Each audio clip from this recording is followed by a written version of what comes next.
Namaste student, good morning, how are you? And today I am going to give you one solution of the service costing. So it is AQ1 from the Advanced Saraswati publication. Okay, question here it goes. हजुरले देख्नु भएको छ Sanjeev tourist service Dhulikhel को 5 वटा van रहेछ। यसले transportation service दिँदो रहेछ, गाडी गुडाउँदो रहेछ 5 वटा र खर्चहरू चाहिँ भ्यारियस एक्सपेन्सेसहरू दिएको छ। तल फेरि भ्यानको माइलेजहरू दिएछ, अनि पेट्रोलको खर्च दिएछ र मोबिलको खर्च दिएछ। अब तल हामीलाई भनेछ total cost showing standing cost र रनिङ कस्ट टोटल कति हुन्छ त्यो निकाल्नुस् भने। त हजुरलाई थाहा छ स्ट्यान्डिङ भनेको फिक्स्ड हो अनि रनिङ भनेको भेरिएबल हो। त हामीले कस्ट सिटमा सबभन्दा पहिला स्ट्यान्डिङ कस्टको हामीले लेख्न सुरु गर्छौँ। त मैले स्ट्यान्डिङ कस्टलाई पहिला लेख्दिएँ र जुन जुन कस्टहरू कुन कुन छन् त्यो चाहिँ हामीले लेख्दै जान्छौँ। मैले पहिला लेखेँ a standing charge. Standing charge भनेको चाहिँ fixed cost. First of all depreciation एक महिनाको एउटा भ्यानको 40,000 अरे हामीले महिनाको गर्दैछौँ भनेपछि चाहिँ हामीसँग कतिवटा भ्यान छन्? 5 वटा भ्यान छन्। त्यही भएर 40,000 डेप्रिसिएसन भनेर लेख्नु पर्यो। मैले डेप्रिसिएसन 40,000 इन्टु 5 भनेपछि 2 लाख हुने भयो। त यो मैले लेख्दिएँ यहाँ 2 lakh. Salary of 3 office staff per month 20,000 per staff. एउटा स्टाफलाई चाहिँ 20,000 दिन्छ मैले महिनाको, 3टा स्टाफ छन् अरे। So it is the very common thing, every one can understand होइन। त मैले स्यालेरी अफ स्टाफ भनेर लेखेँ, स्टाफ स्यालेरी लेखे पनि हुन्थ्यो। त 20,000 इन्टु 3 भनेपछि 60,000। अब अर्को आयो salary of garage staff per month 50,000 रहेछ। त त्यो पनि लेखिदेऊ स्यालेरी अफ गराज स्टाफ। त 50,000 भनेपछि 50,000 सिधै लेख्दै भने भइहाल्यो। हामीले मन्थको हामीले रिकर्ड गर्दैछौँ। सो 50,000। अब आयो rent of garage per month 30,000। यो पनि सिधै हाल्दिउँ रेन्ट अफ गराज 30,000। अब अर्को छ ड्राइभर स्यालेरी पर भ्यान 25,000 अरे। त ड्राइभर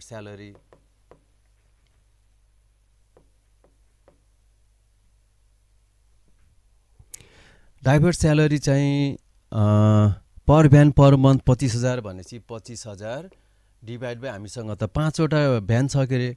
सो कति हुने भयो त 1,25,000 हुने भयो यो। अब नेक्स्टमा road tax per month tax per van per month 1,000 भनेपछि त 5 वटा भ्यानको तिर्नु पर्यो road tax.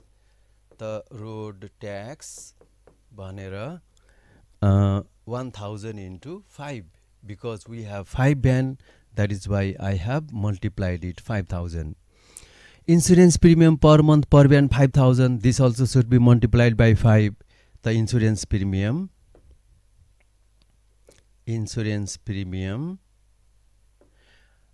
5,000 into 5. So it becomes 25,000. त अब हामीले यसलाई सबै के गर्छौँ? जोड्छौँ। त यो सबै जोड्दाखेरि हाम्रो कति हुन्छ? 4,95,000 हुँदो रहेछ। 4,95,000 हाम्रो यो टोटल स्ट्यान्डिङ चार्ज आयो। Total standing charge.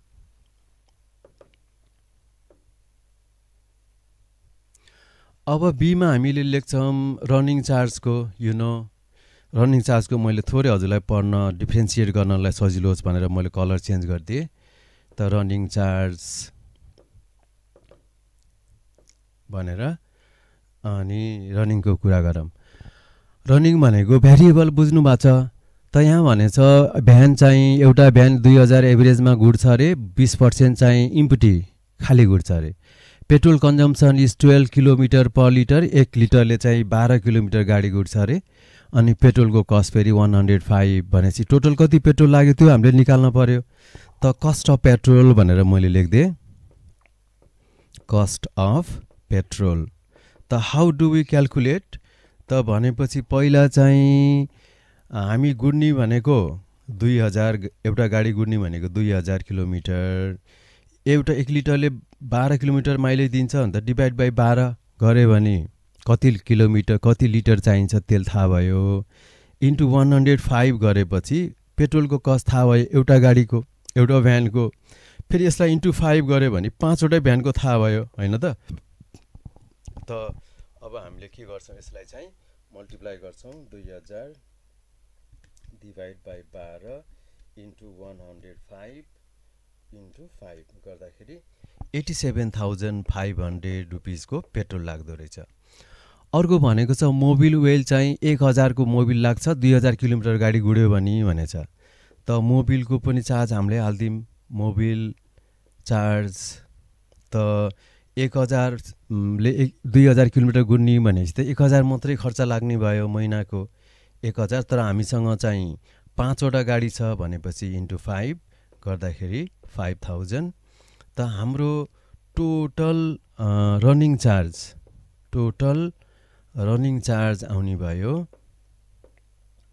92,500 हुने भयो हैन र हो 92,500 यो अलि सफा लेखिएन यसलाई मैले थोरै सफा गर्दै ल 92,500 अब हजुरलाई थाहा छ रनिङ चार्ज र के रे स्ट्यान्डिङ चार्ज हामीले जोड्यो भने त टोटल अपरेटिङ कस्ट आउने हो त टोटल अपरेटिङ कस्ट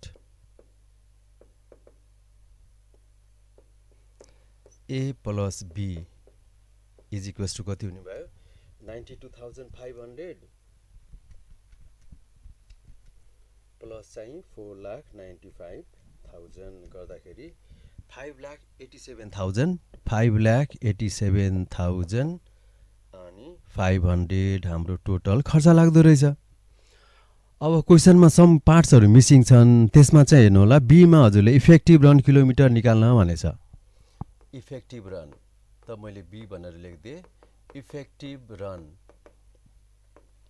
त यु नो गाडी चाहिँ कति गुड्छ 2000 वटा गुड्छ कतिवटा गाडी गुड्ने हो 5 वटा त 20% खाली दुगुड्छ भनेपछि त इफेक्टिभ रन कति हुने भयो 80% गाडी चाहिँ प्याक दुगुर्ने भयो त्यसलाई भनेको इफेक्टिभ रन त इन्टु 0.8 गर्दा 80% भनेको 80 डिभाइड बाई 100 र 0.8 लेख्न त खासै फरक हुन्न त यसको चाहिँ एन्सर आउँछ कति 8000 किलोमिटर यो इफेक्टिभ रन रहेछ खासमा गाडी यति प्यासेन्जर लिएर गुड्दो रहेछ अब हजुरलाई अर्को क्वेसनमा सोधेको छ कस्ट पर किलोमिटर निकाल्न भनेको छ त यो त सजिलैसँग निस्किन्छ कस्ट पर किलोमिटर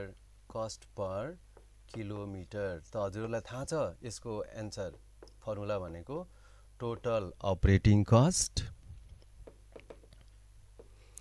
अपन इफेक्टिभ रन हैन इफेक्टिभ किलोमिटर रन है यहाँ चाहिँ किलोमिटर लेख्न सक्नुहुन्छ त भनेपछि हाम्रो टोटल अपरेटिङ कस्ट 5,87,500 हो हैन इफेक्टिभ रन चाहिँ 8000 हो भनेपछि 1 किलोमिटरको कति पर्यो डिभाइड गर्नुस् डिभाइड बाई 5000 गर्दाखेरि पैसामा आयो 100 divide by 8000 5,87,000 divide by 8000 5,87,000 divide by 8000 गर्दाखेरि 73.375 आउने भयो कति आयो 73.375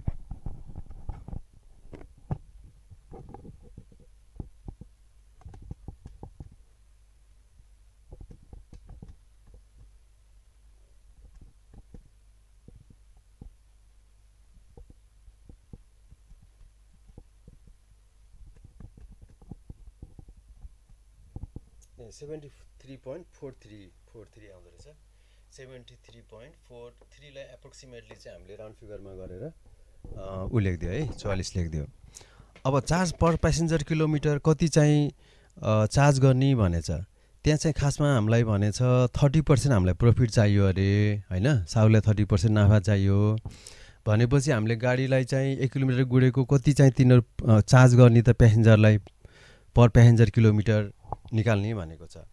त हामीले चाहिँ लेखौँ डी नम्बरमा चार्ज पर प्यासेन्जर किलोमिटर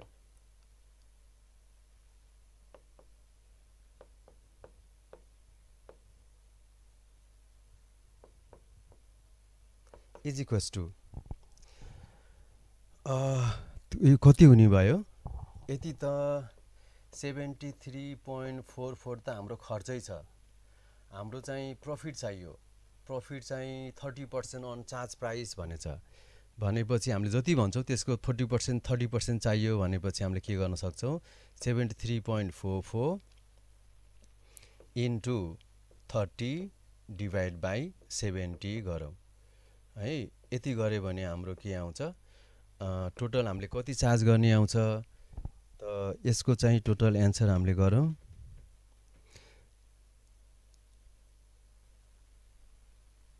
104.91 आउँदो रहेछ 104.91।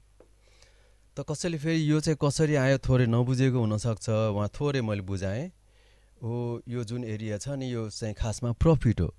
त हजुरहरूले प्रफिट त मैले सिकाएको थिएँ हजुरहरूलाई प्रफिट कसरी आउँछ, प्रफिट अन चार्ज हामीले निकाल्न पऱ्यो भने के गर्छौँ टोटल अपरेटिङ कस्ट हैन अपन 100 माइनस त्यो प्रफिटको पर्सेन्ट इन्टु प्रफिट पर्सेन्ट गर्छौँ हैन। प्रफिट पर्सेन्ट 30 दिएछ भनेपछि 100 माइनस 30 गर्दा त 70 हुन्छ, त्यही भएर मैले 70 लेखेँ। मैले अलि एउटा प्रोफर्ममा गएँ है, फेरि प्रफिट पर्सेन्ट 30 नै हो, त्यही भएर मैले चाहिँ माथि के गरिदिएँ 30 राखेँ। So this way I have calculated. अब चाहिँ this is how charge per passenger kilometre for 10 kilometre distance पनि भन्ने रहेछ। हजुर 10 किलोमिटर गुड्यो भने कति चार्ज गर्ने भन्ने रहेछ। अब 1 किलोमिटरको थाहा भएपछि 10 किलोमिटरको त निकाल्न सकियो। Charge per passenger